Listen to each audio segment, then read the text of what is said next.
Hello there, very good evening. This is Primetime News on TV1 for the Newsfirst, where the people come first. I'm Martin Satyanesan. Let's start off with a look at your headlines for this evening.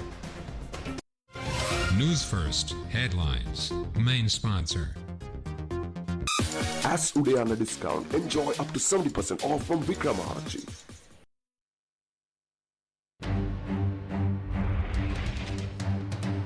Proposed Online Safety Act, Broadcasting Regulatory Commission Act do not meet requirements of international law and standards, says UN Special Rapporteurs. Activists arrested during a protest in Colombo, Secretary of the Electricity Users Association among them. Police disrupt protests against SLT privatization. President's statement heats up parliament during debate on the country's energy sector.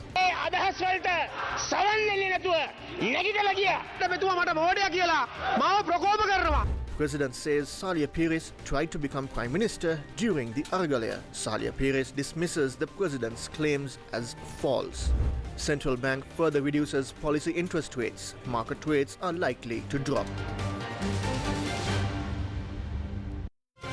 Newsfirst headlines. Main sponsor. As Udayana discount, enjoy up to 70% off from Vikramahachi. On to those stories in detail. Special rapporteurs of the United Nations have expressed concerns over the proposed Online Safety Act and Broadcasting Regulatory Commission Act. UN Special Rapporteur on the Promotion and Protection of the Right to Freedom of Opinion and Expression, Irene Khan, Special Rapporteur on the Rights to Freedom of Peaceful Assembly and Association, Clement Wool, and Special Rapporteur on the Right to Privacy, Anna Bryan, expressed concern over the proposed Online Safety Act and Broadcasting Regulatory Commission Act. They note that the Online Safety Act and Broadcasting Regulatory Commission Act do not meet the requirements of international law and standards. They noted that there are potential violations of the rights to privacy, freedom of opinion and expression, and freedom of peaceful assembly and of association as protected by the Universal Declaration of Human Rights and the International Covenant on Civil and Political Rights acceded to by Sri Lanka. In terms of the Online Safety Act, they said that many provisions appear vague and overly broad and may therefore fail to meet the requirements of the ICCPR. The statement added that the proposed law may severely limit the scope of online expression and may pose major barriers and threats to any individuals, especially journalists, human rights defenders and civil society organizations who may be critical of the government. They added that the bill seems to be directed at the people living in Sri Lanka and at the diaspora, with severe adverse effects on the freedom of expression of a very wide range of individuals. On the proposed Broadcasting Regulatory Commission Act, the special rapporteurs said that the Commission's appointment process, if implemented in its current form, may thus give the executive the ability to punish and or deny license to media outlets that do not have a favorable view of the government. They stress that it is essential that the oversight mechanism be an autonomous body, independent from any pressure or political ties. The statement added that to protect freedom of expression, international standards require states to respect the freedom of the media. It added that states have an obligation to refrain from engaging in direct forms of censorship, such as the abuse of controls over newsprint, radio frequencies or infrastructure used to disseminate media content and ensure the independence of bodies which exercise regulatory powers over the media. The special rapporteurs encouraged the withdrawal, public consultation and substantial review of key aspects of both the proposed Online Safety Act and the Broadcasting Regulatory Commission Act. The Secretary of the Electricity Users Association, Sanjeeva Dhammika, and 4 others were arrested by Sri Lanka police during a protest in Colombo.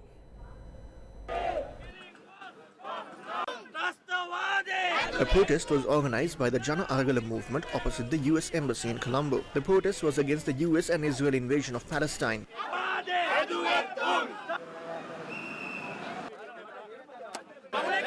The protest took a tense turn when police officers reached the protest site.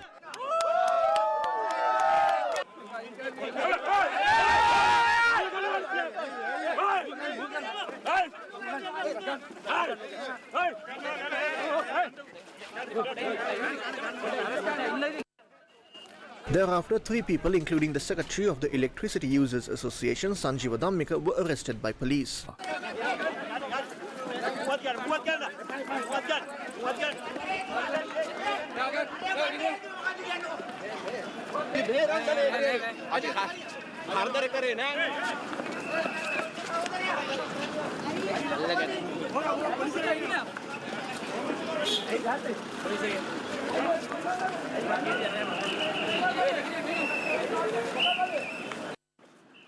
The arrested individuals were taken to the Colpity police station. Protesters then made their way to the Colpity police station, where another heated exchange took place.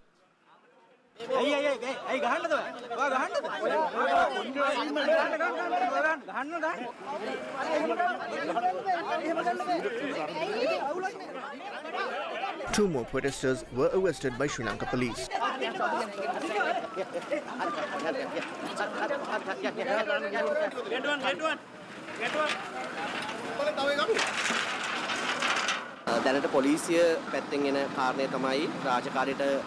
Police say that the men will be produced in court for obstruction. The 3 people who were arrested earlier were detained during a protest. It is their right to protest. Thereafter, 2 others who visited the police to inquire about the arrested men were also detained. It is unclear what the charges against them would be. However, they are to be produced in court.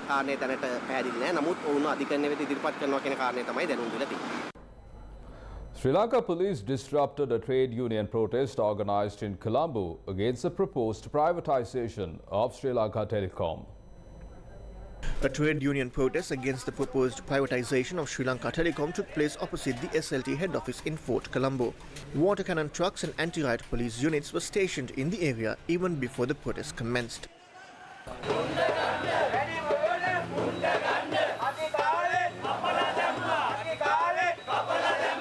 The group were protesting against the decision that was taken to privatize Sri Lanka Telecom.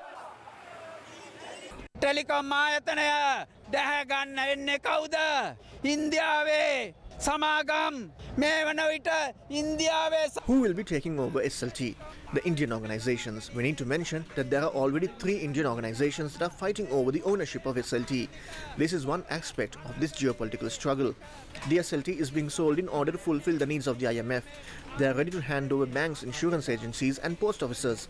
We are ready for a united struggle with all the employees of these organizations.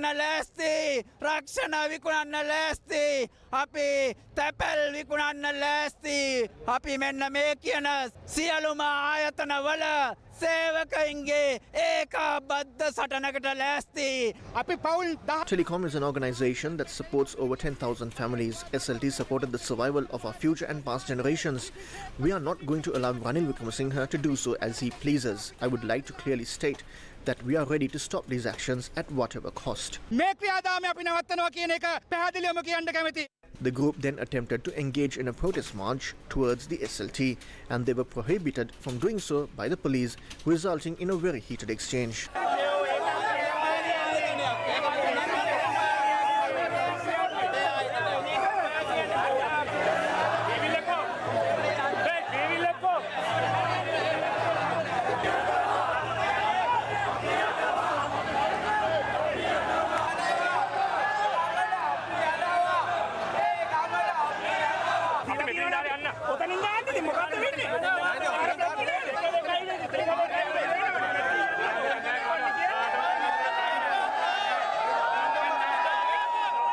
The group continued to protest, ignoring the police barriers, and they were once again confronted by police.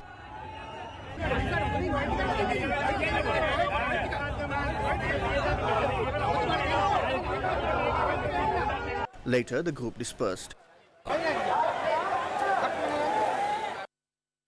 A protest took place against the participation of UNP national organizer Sagala Ratnayaka and several UNP local government members at an event organized to declare open a community center that was constructed by the Columbo Municipal Council. The protest was organized by a group contesting the Columbo Municipal Council from the Samagijana Balavege. Samagijana Balavege local government candidates filed a complaint with the Keselwatha police, noting that the involvement of only UNP national organizer Sagala Ratnayaka and UNP candidates for the event to declare open a community centre built on Piasaibo Street in central Colombo caused injustice to them. They attempted to proceed to the site of the new community centre, however they were prevented by Sri Lanka police.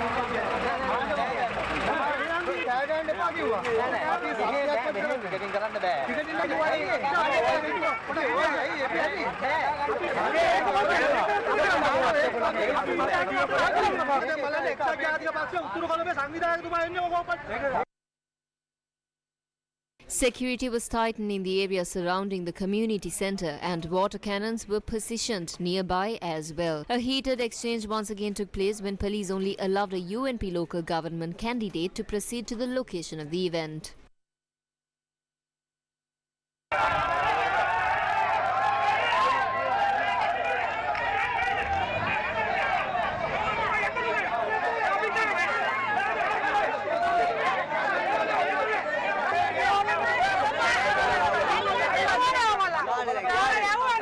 Supreme උසාවියේ තමයි මේ ඡන්ද පළාත් පාලන මැතිවරණය සම්බන්ධ නඩුවක් තියෙන්නේ. මේ මාස අන්තිමේ තමයි ඒකේ මේ තීන්දුවක් දෙන්නේ. කාම නාම යෝජනා අවලංගු වෙලා නැහැ අපේක්ෂකයින්ගේ. එක්සත් ජාතික පක්ෂයේ පමණක් ඒ ඉන්න හිටපු සභිකයන්ට කොමසාරිස් විසින් ආරාධනා කරලා අපේ මැස්පනා පිට ඉදිරි පිට ඔය සීතා කියන මන්ත්‍රීතුමිය අපේ ඉස්සරහා ගියා.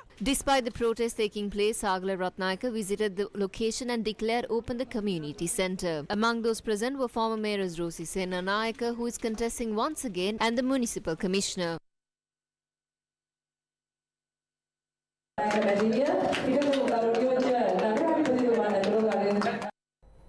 Tensions boiled over in Parliament when President Ranil Wickremesinghe responded to a statement made by MP M.A. Subantiran in the House 2 days ago.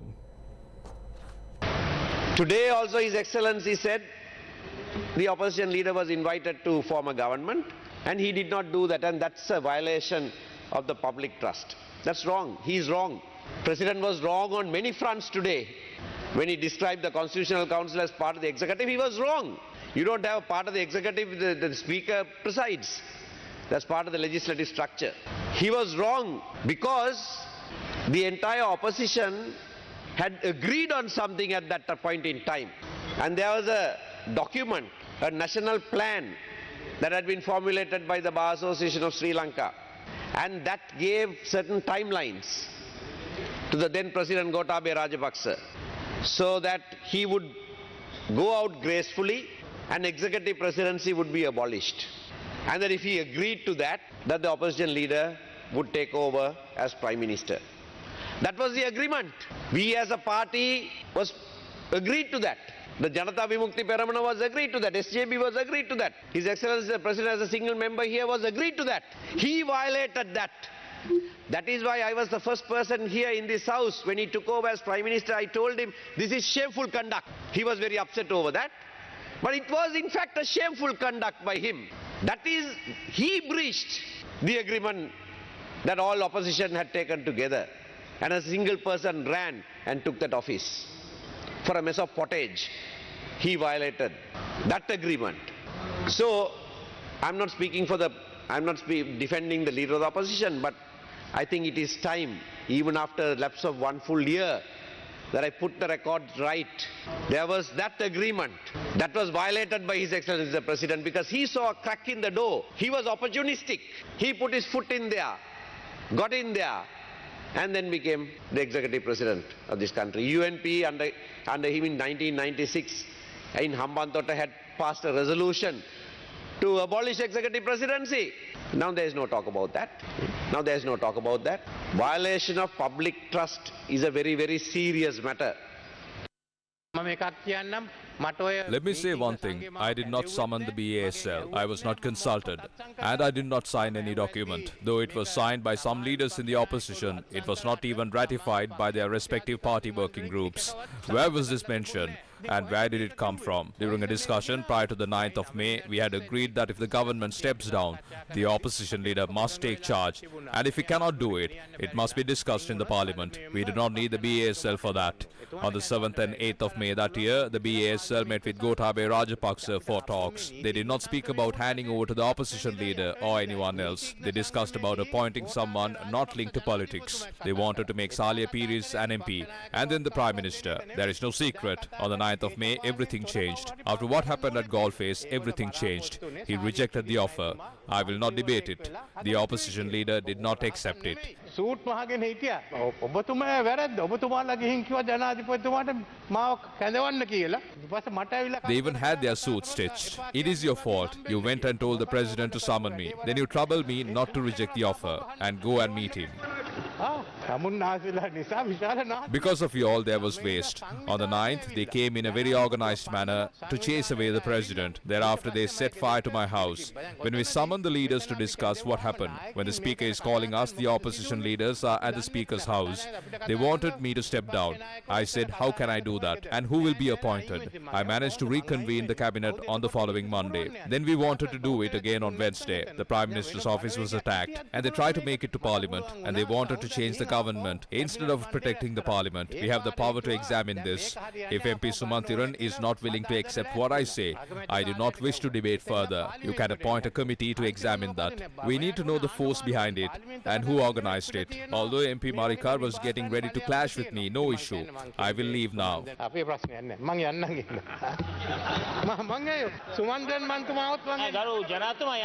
President, don't leave. Why are you leaving? Give me the mic. Why are you leaving? Are you leaving the house because you are scared? Where are you going? මම කනගාටු වෙනවා ජනාධිපතිවරයා එතුමාගේ ප්‍රකාශය කරලා මෙතනින් ඉවත් වෙලා ගියා. විශේෂයෙන්ම මම අදහස් කරේ එතුමා සිටින මොහොතේ මේ එතුමා කතා කරපු බහුබූත වලට උත්තර දෙන්න නෙවෙයි. ජනාධිපතිතුමා ඊයේ දවසේ සුහන්තිරන් මන්ත්‍රීතුමාට තමයි උත්තරයක් අද දුන්නේ. ඒ නිසා විපක්ෂ නායකතුමා සුහන්තිරන් වෙලා හරියන්නේ නැහැ. වීඩියෝග්‍රැෆි එක දාන්න. ඇත්ත වශයෙන්ම ඉතාමත් කෙටියෙන් අවසන් කරන්න විචකසනායතුමා. අද මට මං කතිකෙක් හැටියට කතා කරනවා. කිසි ප්‍රශ්නයක් නැහැ. අපේ වෙලාව. බය වෙන්න එපා. ඒක අපේ වෙලාව. සීමාවක් නැහැ අපිට වෙලාව තියෙනවා. දැන් මේ විවාදයේ ASCII ඇවිල්ලා වෙන Who made comments that are not relevant to the debate? It was the president. So when we say that it is wrong for the president to stop the debate, we are at fault. Investments have dropped. When we attempt to speak about the children, parents and the small industrialists, the poor to a clan responsible for the destruction of this country is leaving. Are you afraid of me? The Prime Minister is also in the house. මේ අපිට කතා කරන්න අවස්ථාවක් නැහැ. ගරු මන්ත්‍රීතුමිය විපක්ෂ නායකතුමා ගරු මන්ත්‍රී ඒ විතරක් නෙවෙයි දැන් මේ හොරු රැළ කියනවා. එතුමාට විපක්ෂයේ මන්ත්‍රීවරයෙක්ගේ වෙලාව ලබා දීලා තියෙනවා. අපි ජනතාවගේ ඡන්දයෙන් ඇවිල්ලා තියන්නේ. මේ පාර්ලිමේන්තු සම්ප්‍රදාය තියෙනවා ජනාධිපතිතුමාට හා සමාන බලතලයක් විපක්ෂ නායකට එහෙම එකක් තියෙනවද? දන්න කෙහෙම්මලක් නැහැ. නිකන් ඔල මොට්ටලෙක් වගේ නැගිටලා කෑ ගහනවා. මම මේ පැහැදිලිව කියන්න කැමතියි. ජනාධිපතිවරයාට කසේරුකාවක් නැහැ. ජනාධිපතිවරයාට කොන්දක් නැහැ. Pardon me, there is an issue here. He's calling us insane. He managed to flee on the 9th last year. Have you forgotten?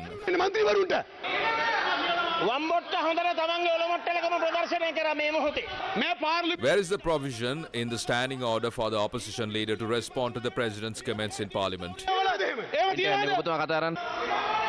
The president is a coward who cannot face us. He does not have a spine. The spineless president left without listening to the views of this house. මෙතුමා කියනවා ජනාධිපතිතුමාට කසේරුකාවක් නැහැ කියලා. එහෙනම් මෙතුමා බාර ගන්න බෑ. බාර ගන්න එන්න කියලා. පැනලා ගිහිල්ලා. මෙතන දැන් කසේරුවක් නැහැ. වරප්‍රසාද පනත තියෙනවා. Privileges have been violated. If an MP is conducting himself in a confronting manner and if he is inviting for a battle, I propose that this MP be removed from the parliament for 2 weeks. 12th මන්ත්‍රීතුමා ගෙනාපු ඒ යෝජනාව මං ස්ථිර කරනවා. මොකද ලෝකෝපකාරීව හැසිරෙනවා නම් මෙතුමා සති දෙකකට සස්පෙන්ඩ් කරන්න මේකෙන්. If he has a spine, ask him to remain in the house after making his comments in order to listen to what we have to say. If you can, tell the president to come back.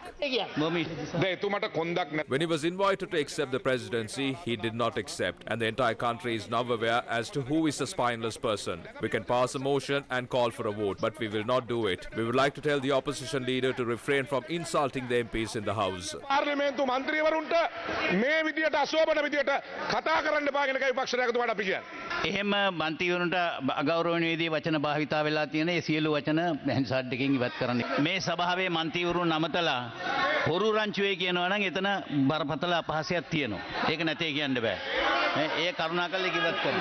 ජනාධිපතිවරයාට ඕනෑම අවස්ථාවක පාර්ලිමේන්තුවට පැමිණ සහභාගී වන්න පුළුවන් බව ආණ්ඩුක්‍රම ව්‍යවස්ථාවේ පැහැදිලිව තිබෙනවා.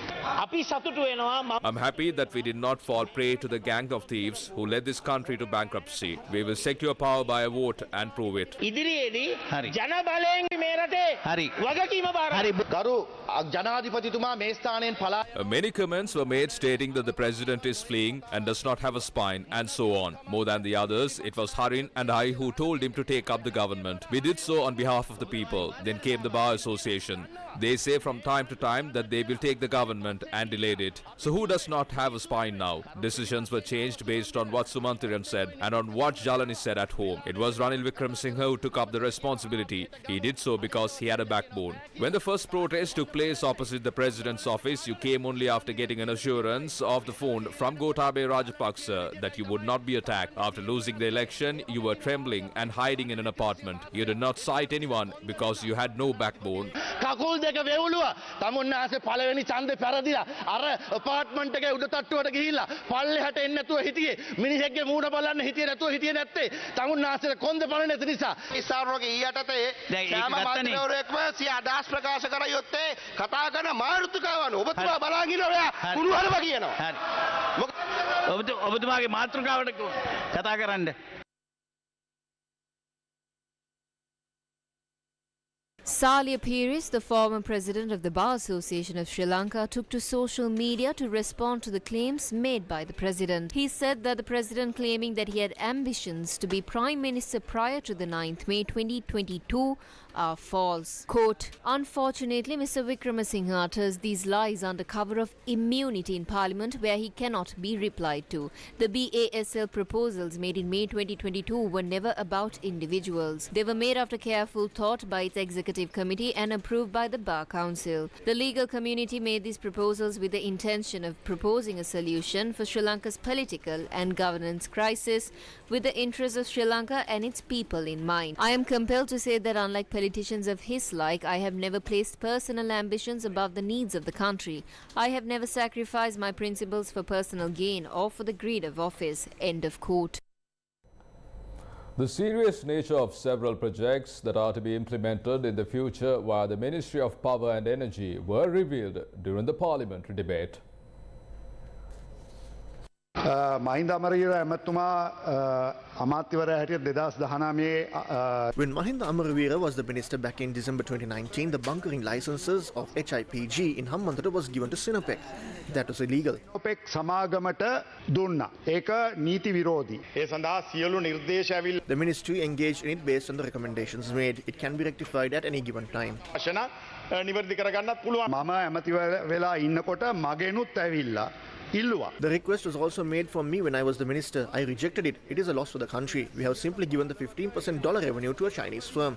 It is betrayal. ඊන සමාගමකට සම්පූර්ණයෙන්ම ලියලා දීලා තියෙනවා. ඒක පාවා දීම. බලශක්ති සුරක්ෂිතතාව. The government will take all necessary steps to secure energy security. On Monday, after the cabinet approves, we will bring in investments for the refinery expected to be constructed in Hambantota. It is an investment of $5 to $6 billion minimum.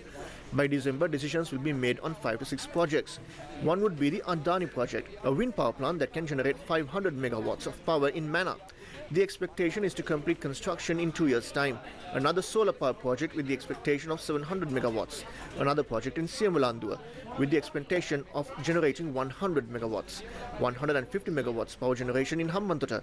100 megawatts power generation in Otamawadi in Batiklo. 130 megawatt power project in Sampur.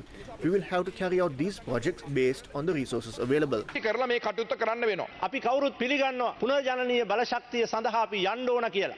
හැබැයි ඒක යන්න ඕන ක්‍රමවත් පාරමිසක පසුපස දොරින් නෙමෙයි. එහෙම ප්‍රශ්නයක් තමයි මේ අදානි එනර්ජි ලිමිටඩ් එක්ක තිබිච්ච ගනුදෙනුව ගැන ඇති වුණේ. විශේෂයෙන්ම මන්නාරමේ ඒ වගේම පුනරින් ප්‍රදේශයේ මෙගාවොට් 250ක් සහ මෙගාවොට් 234ක් හදන්න අදානි ආයතනයට මේක ලබා දෙන්න 2009 අපේ තිබෙන පනතෙන්.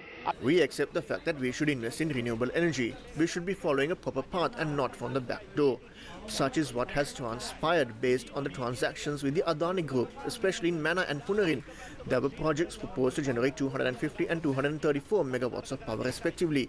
Based on the Act, the only option available outside the procurement process is that the agreement should be between two governments. We cannot consider Adani as a government. That is my argument. Green hydrogen is an important zone for the future.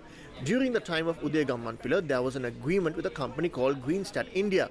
An agreement was signed with them. The parent company was based out of Norway. However, we signed an agreement with a company called Greenstat in India to build a roadmap for green hydrogen. Its vice president is Sajan Wickramasuriya, son of Salya Wickramasuriya, who is from your team. Salya Wickramasuriya is in your reform committee as well. He is the chairman of CPC as well as the chairman of the Petroleum Development Authority. He has signed a MOU with his son. Sajan Wickramasuriya is listed as the vice president of Greenstat. Next up, Chanaka Wickramasuriya. His son-in-law is holding a special position in the Chromonics company that conducts the research. Thus, this entire green hydrogen project could travel in the wrong direction. Sajan වික්‍රමසූරිය මැතිතුමා green set එකේ ලංකාවේ ආයතන උපසභාපති විදියට website එකේ ඉන්නවා. ඊළඟට චානක වික්‍රමසූරිය එතුමාගේ බෑනා අර රිසර්ච් එක කරන ක්‍රෙමොනික්ස් ආයතනයේ විශේෂ නිලධාරියක් දරනවා. එනිසා මම කියන්නේ කවුරුත් බලාපොරොත්තුවෙන් ඉන්න ග්‍රීන් හයිඩ්‍රජන් ප්‍රොජෙක්ට් එකම වැරදි චිත්‍රයකට ගමන් කරන්න ඉඩ තියෙනවා. මේ මැනා වල ගහන්න යන මේ වින්ඩ් එකේ අදානිගේ ප්‍රොජෙක්ට් එකේ ඔවුන් ඉන්දියාවේ සත 4ට 5ට යුනිට් එක විකුණන අවස්ථාවේ ඇමරිකන් ඩොලර් මෙහෙ කියනවා සත සමහරු කියනවා 13ක් කිලනවා සමහරු කියනවා 9ක් කිලනවා සමහරු. In the Adani project in Mana, there is information being circulated that they will sell a unit at 13 cents, 9 cents or 7 cents. High risk is involved in this, thus they are trying to charge a premium. It has to be done carefully. The risk should be distributed legitimately when making the power purchases. Will they pay bills? What will happen to the forex risk? Can the profit be repatriated? A power purchase agreement should be prepared covering all these. The agreement should be bankable. What is more important is there should be a market competition when you do this. There must be an open competitive bidding. Without that, we cannot do this. If it is less than 10 megawatts, then fine. But if we are looking at larger projects, there should be a competition. There must be open and competitive bidding. එහෙම නැතුව නම් මේ කිසි දෙයක් කරන්න හැකියාවක් නැහැ. නමුත් මේක කරනකොට කම්පිටිෂන් එකක් තියෙන්න ඕනේ. මෙගාවට් 10ට වඩා අඩු වෙවුවා නම් ඔන්න කමක් හරි නැහැ. නමුත් ලොකු ප්‍රොජෙක්ට්ස් නම් ඒවා බිඩ් කරන්න ඕනේ. ඒවට කම්පිටිටිව් බිඩින් තියෙන්න ඕනේ. The Central Bank of Sri Lanka says that following the policy interest rate reduction, market interest rates are expected to reduce. The Central Bank of Sri Lanka further reduced policy interest rates and the announcement was made today. The Monetary Policy Board of the Central Bank of Sri Lanka decided to reduce the standing deposit facility rate and the standing lending facility rate of the central bank by 100 basis points to 9% and 10% respectively. Policy interest rates were reduced by 100 basis points.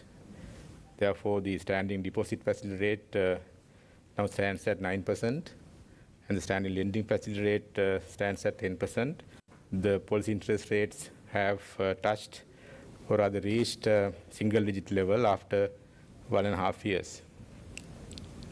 So the Monetary Policy Board arrived at the decision following a careful assessment of the current and expected developments, which mainly included the following. Headline inflation is projected to converge towards the target level of 5% over the medium term, and economic activity is projected to remain below par in the near to medium term, and inflation expectations remain anchored. The Monetary Policy Board expects that monetary policy easing will see a pause in the near term. So given the space for market risk to adjust downward in line with the current and past monetary policy easing measures. The central bank governor said that CBSL will be closely monitoring the policy interest rate drop. The loan interest rates at certain banks last week was over 15%. Some were below 14%. Earlier, the central bank had mentioned certain criteria that need to be completed by 31st October or December. Is the central bank following that circular?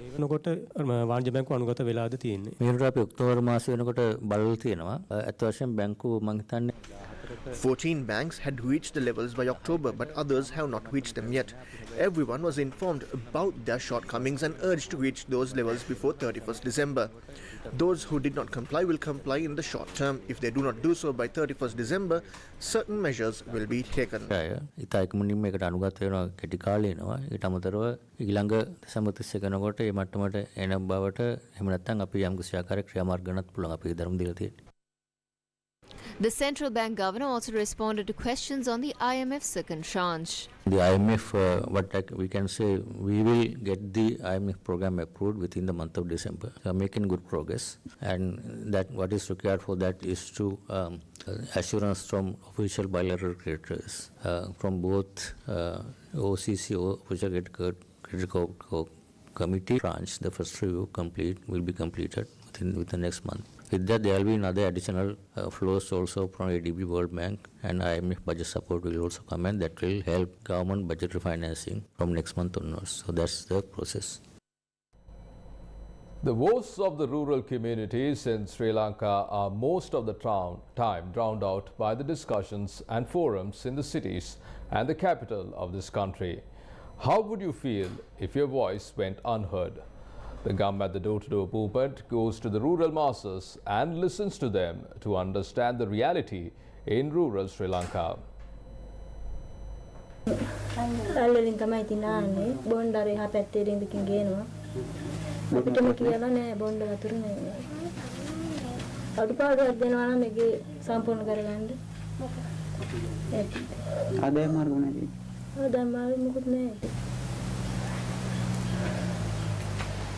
The weight she carries on her laurels was evident in her watery eyes. The gum at the door-to-door team met her during their visit to Apollabad Maha Oya, a remote area in Ampara. This is a village home to around 500 families. This is an area that has never seen any sign of development. The people here only hope for means to survive on a daily basis. In reality, they are an isolated community. The issues of electricity, water, housing, roads, education and health have gone unnoticed. Kannangarapura in Bulatkuhupitiya is one of the most remote villages in Kegol. Many living here walk miles to reach the Bogala mine, not for work but to obtain some water.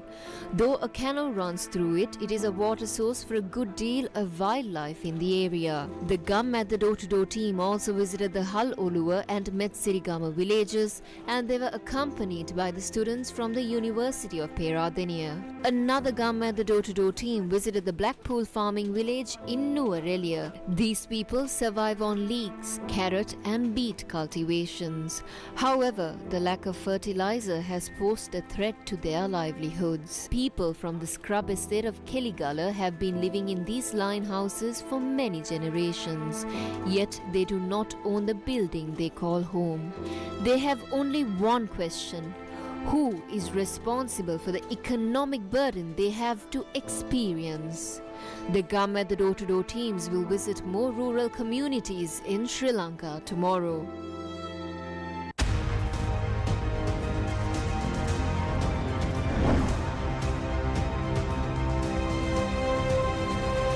Gum at the made in Sri Lanka.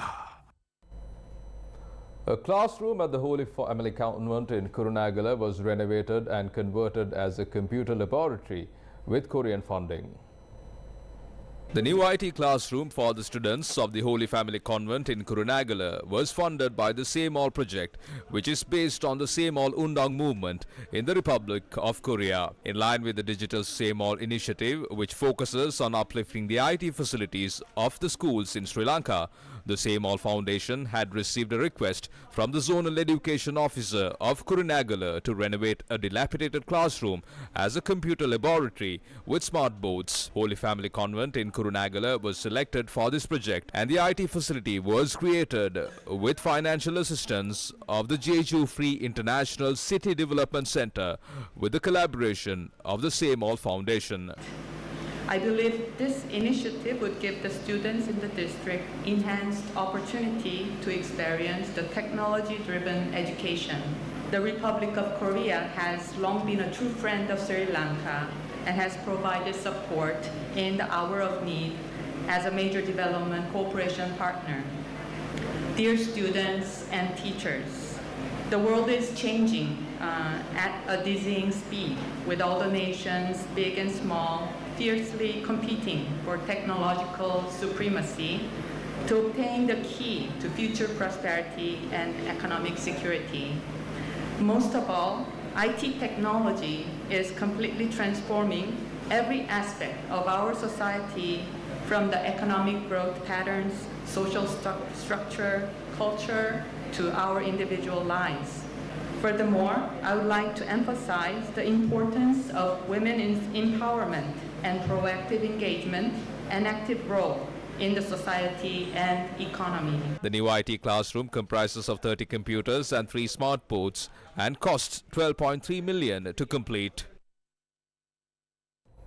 Today marked day 53 of the LOLC DAVIA program. The second leg of the LOLC DAVIA program will provide school books and stationery items to schools with less than 100 students. Students will be provided school books and stationery for a period of 1 year under this program. This worthy initiative is a collaboration between the LOLC Group and the Ministry of Education. The LOLC DAVIA program took place at the Tangol Education Zone in the Hambantota district. School books and stationery items were given to the students at the Palahaputha Primary School, Meegahavela Primary School, Ambala Mahavidyalaya and Ambala Primary School. School books and stationery items were given to the students at the Unakurua Primary School, Sri Piyatissa Mahavidyalaya in Kandurupokuna and Pallattara Mahavidyalaya. At the same time, the LOLC DAVIA program took place at the Tangol Zonal Education Office. The LOLC DAVIA program will continue to create a bright future for the country's student population.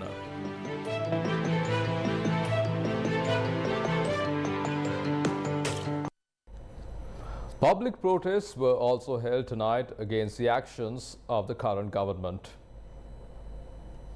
The protest at Nugegoda Junction was organized by Youth for Change. The group emphasized that this year's budget also did not provide relief to the people.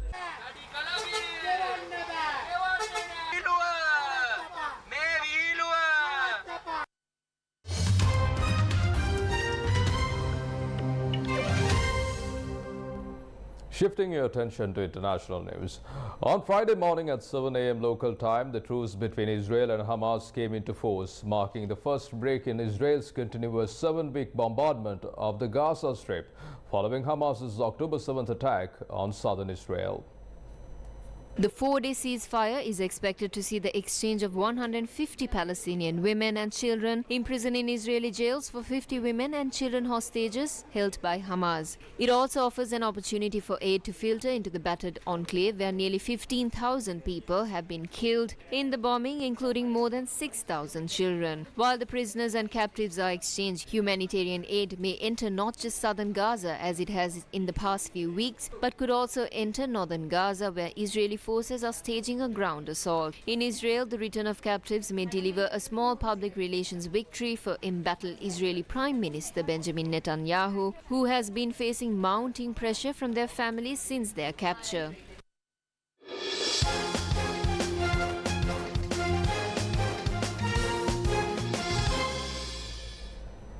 Agila Tirunayagi, yet another star who has proved that age is no barrier.